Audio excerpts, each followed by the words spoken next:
Welcome back, everybody. This is Ready to Die Fighting, and I am Kris. And today we're going to be talking about firearms for beginners, specifically holsters and other accessories that you're going to need for your first firearm. Before we do anything else, let's just make sure that these guns are safe. Here is the Beretta PX4 Storm. There's no magazine in it. And there is nothing in the chamber, so we are good to go there. The shield I just took off, so that is loaded. So I'm just going to drop the magazine out. And even though the magazine is out, it can still go boom. So we have to, see that, make sure that nothing is in there. I'm going to pop that back open. And so now we are good to go.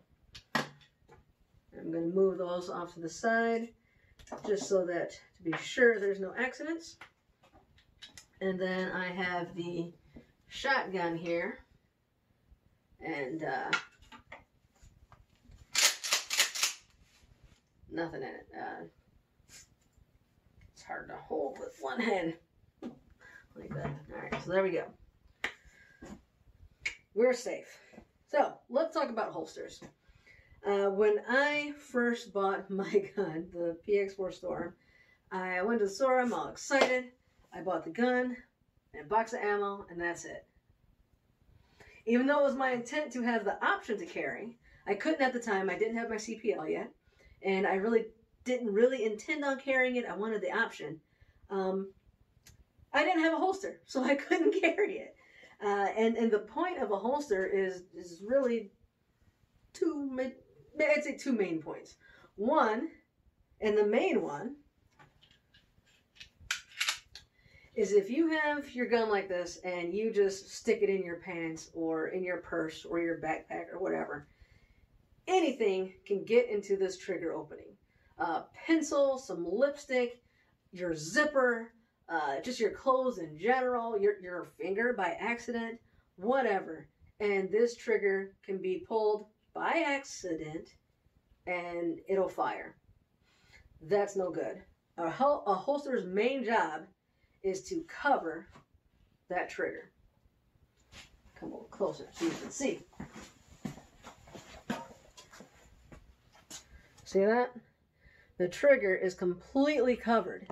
I cannot accidentally or negligently pull that trigger because it's covered. And that's what you really want a holster to do. If it can't do that, it's no good. The other purpose of it is to make it a safe way that you can stick it either in your pants or on your belt or whatever, so that you can, when necessary, draw. I'm just gonna safely and put it back safely. Basically, it's to hold the gun in a safe way. But covering that trigger is your main job. And so, you have to get a holster. You have to get a holster. One holster for every handgun and a sling for every long gun. That's what I recommend. That's what many people will recommend. Long gun being rifles or shotguns or whatever. You know, if you can't wear it on your belt, then I would call it a long gun and you need a sling for it. A sling or a strap, however you want to call it.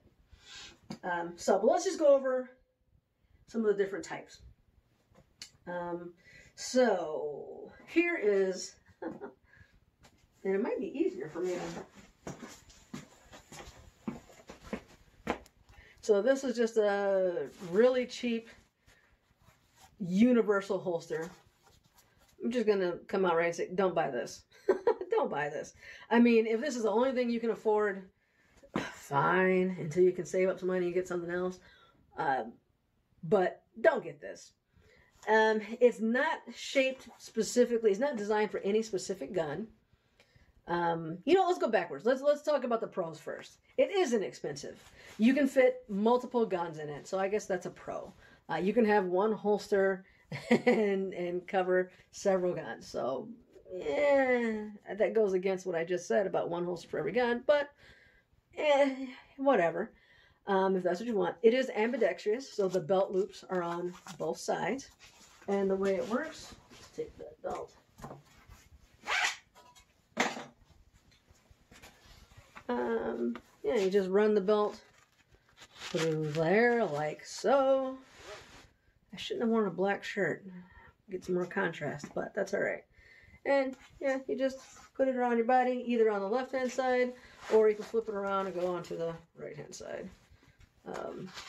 I think I said that backwards from what I'm doing, but whatever.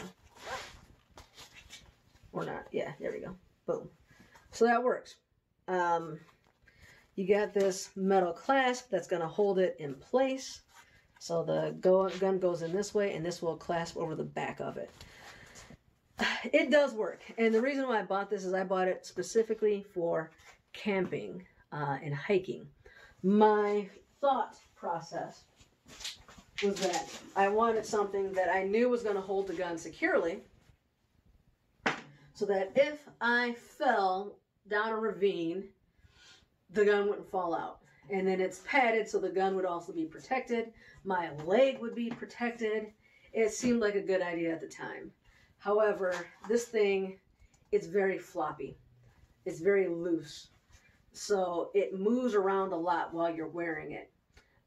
It's also very bulky. There's a lot of extra mass here. And this is a big gun anyway, so you're adding bigger mass to it. But the big concern is that it flops around. It kind of moves side to side. It moves up and down. And so when you are training to draw, and you want to draw quickly because there's a threat that's coming towards you, you want to go to the exact same spot every single time, grab that gun, and fire. Now, if the gun is changing position all the time and sliding different ways and different angles, well, you can't go to the exact same spot every time. It might be here or out a little bit or whatever. And that little bit of variance may not seem like much, but it can be just enough to delay you a half a second. And a half a second, when your life is on the line, can be the difference between dying and living. A half a second could be enough when everything is kind of muscle memory. One little thing that goes off can be enough to make you, instead of focusing on your target, go like, huh, and look down, or get distracted, and now your whole kind of like order of operations is off. And that can really screw you up. So that's why I really don't recommend this. Something also to mention, it's an outside the waistband holster. Is a term that you hear people saying. OWB is what you see in writing, outside the waistband holster. So it goes outside of your pants. So it's also going to be visible to other people. The benefit of that is it is a little bit more easily accessible. It is a little bit more comfortable, but the gun is more exposed. So it's going to be a little bit harder to conceal. Maybe that's not an issue. My purpose here was camping, so I didn't care. I'm out in the woods. Nobody's there. Who cares if it's visible or not?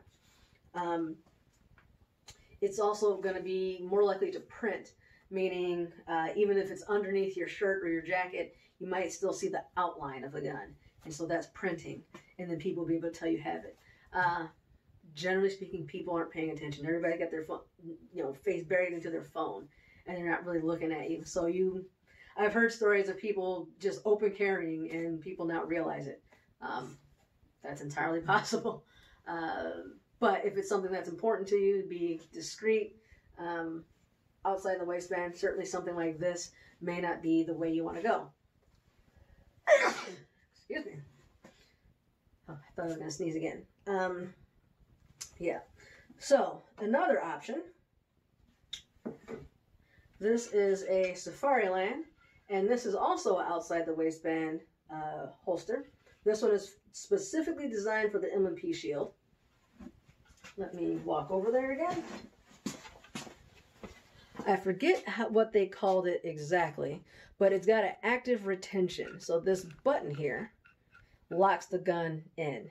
So you push it in and it releases it. When it's out, it's locked in there. And I shall demonstrate. I can't remember if I said it or not, but this is also outside the waistband. If you heard that click, it's in there now. So when I pull it, it is not coming out. I can do this. I can fall down the side of a mountain. This thing's not coming out until I'm ready for it to. And when I'm ready for it to, I grab it as I normally would to draw. And if you see this hand or this finger right here, is bumps up against this button as I grab it. And when I squeeze, it compresses that button and it slides out. And I'm good to go. Put it back in. It clicks into place. And we are locked solid again. Now this is, like I said, outside the waistband. It uses a paddle on the back is what this is called. And so that's going to give you added stability. Even if you're not wearing a belt, it's a greater surface area against your body. And so it really doesn't move around very much. It's less comfortable, but more secure, in my opinion, especially without a belt. But you're going to want a belt. You're going to want a belt. But if for whatever reason you don't have one, I recommend a paddle. I still recommend the belt. I'm stand by that. But I like being extra secure when I can. And so the paddle does help with that. And even if you are wearing a belt, it's more secure as well, as opposed to just a smaller clip, which you have options. It's whatever you prefer. That's what I prefer. So there's that.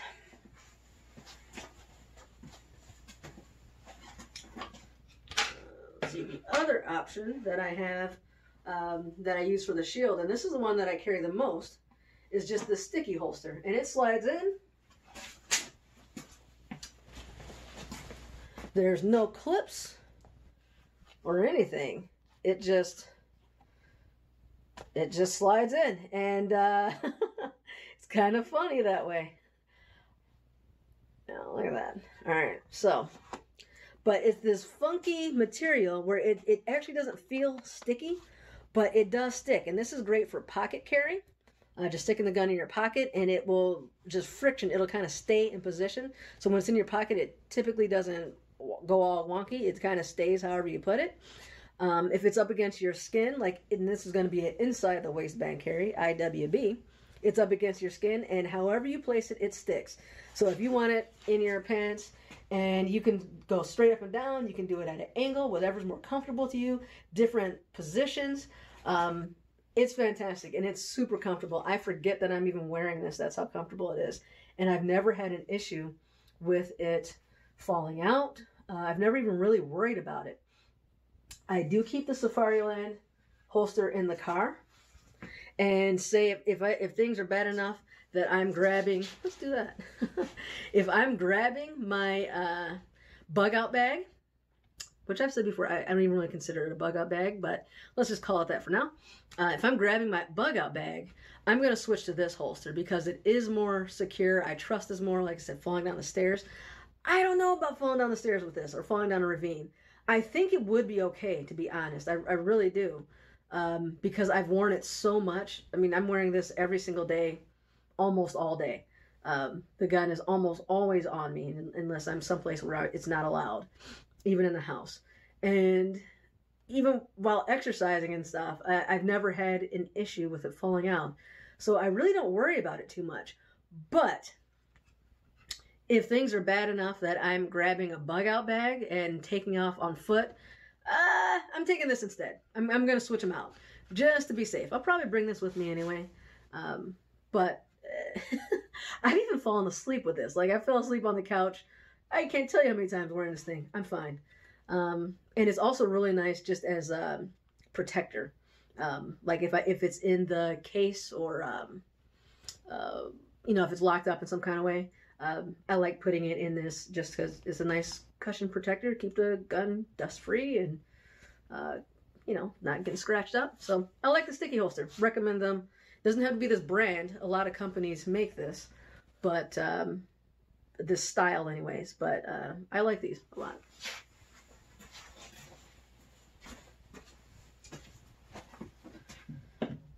What else have we got here? Similar to the Safariland, this is a Black Hawk. It's almost not even worth showing, it's so similar. It's another plastic holster, and this is for the Beretta. Except this one, instead of a button here, or sorry, that I grab with that finger, it has one on the side. So I would grab here, and I would just push this down, and that button would release the gun. So it's locked in place. Boom. And I can remove it. This one is designed for the Beretta. I don't use it Not because I don't like it, but because I added a light attachment to the Beretta, and so it will not fit. Let's see. So we're not loaded. It's not going to fit with that. But it is custom designed for that, so in theory it would go right in there if that light wasn't on there. But since I do have the light, I got this custom Kydex holster, and this is made by Rain Tactical. And it stays in there pretty good just by, you call that retention? Just by friction, I guess. You know, I'm not going to shake it because I believe it would come out. But it's enough where just pulling on it a little bit is not going to come out. It's very secure in there. But you just use a little bit more force and you can pull the gun out no problem. And it is molded specifically to the shape of this with the light. It feels very nice. Its material is called Kydex. It's very popular for holsters. It uses a Black Hawk paddle.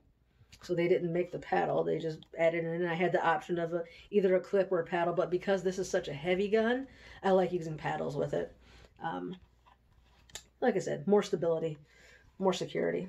And this one, I like having active retention. I just do. I'm always thinking if I'm falling down a cliff or something, or if I'm in a fist fight, or just whatever. I've got a kid.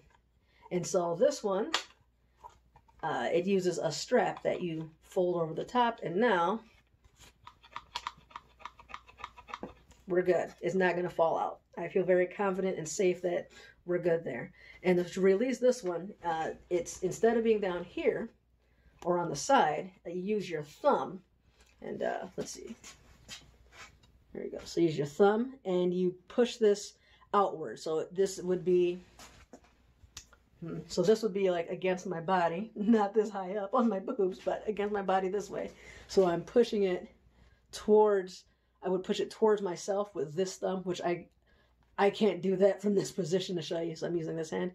And then it just pops open like that with a spring. And now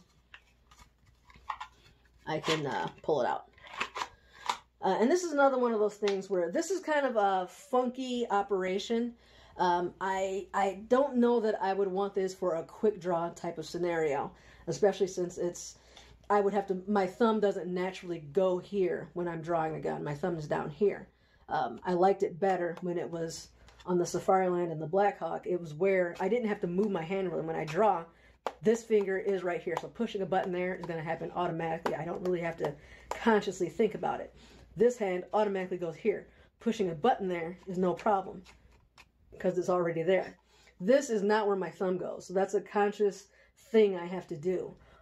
But I still like having it because I treat it just like my safety. If things are looking kind of funky or I'm suspicious, I hear a noise before the target or threat is right in front of me, I can release that now. Now I'm ready.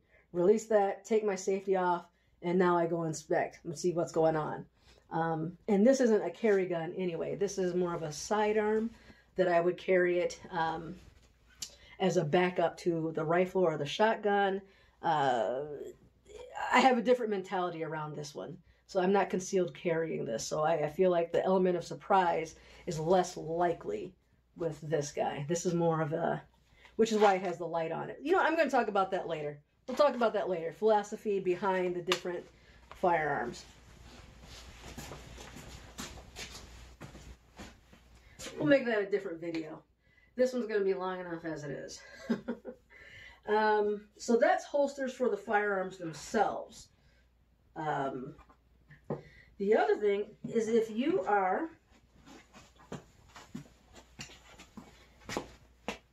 you might want to carry a holster for a for your magazines. If things are bad enough where you're bugging out and whatnot, you probably, especially something like a shield, you only got 7-8 rounds, you're probably going to want some backups. Even with the Beretta, it carries 17, or it'll hold 17 in the magazine, plus 1 in the chamber. Having a backup is definitely not a bad idea. And an easy way to do that is that can go right on your belt. The gun goes on the right-hand side, the magazines go on the left-hand side, in case you need to reload. Realistically, I don't carry these. Even though I carry the shield every single day, I don't carry the magazines. I keep them in the car. In case like I'm in a bug out situation, I would definitely grab these. But my everyday, I have a hard time imagining if I go through 7-8 rounds and the thread is still there, I just don't know that I would have time to change anyway. And gunfights don't, I mean, that's movie stuff, right? You know, usually a typical citizen, you know, who's gonna, a robber, somebody's going after my wallet, is gonna get into a massive gunfight with me, exchanging fire, and that just seems like a bit much. That seems like a bit much to me. I'm not gonna say that it can't happen. I feel like the likelihood is quite low. So I don't carry that. It doesn't seem necessary, in my opinion. If I'm wrong, then I don't know. I guess I'll die if I need 30 rounds to neutralize somebody trying to take my wallet. I don't know. I'll take my chances, I guess. But bug out situation, shit hit the fan situation, where I could have multiple encounters, or I think a shootout might be more likely, I definitely want to have it, but just not in my day-to-day. Let's see, what else do we want to talk about? I can't remember what I talked about because I've had to redo this recording like 4 times. Did I talk about the belt? You're gonna need a belt. Something keeps happening to the recording and I keep having to do this over and over again. And so, I don't know, I can't remember if I talked about belts on this one or not. But you're gonna want a quality belt. Did I talk about this already? I'll let it out if I did. So you're going to want a quality belt. The difference in belts can be huge. It can be huge. So this is something I learned kind of the long way, the hard way. No one was injured or anything like that. Didn't break a gun. But it took me quite a few tries to realize, you know what, Kris? You need a quality belt. Stop wearing these crap belts.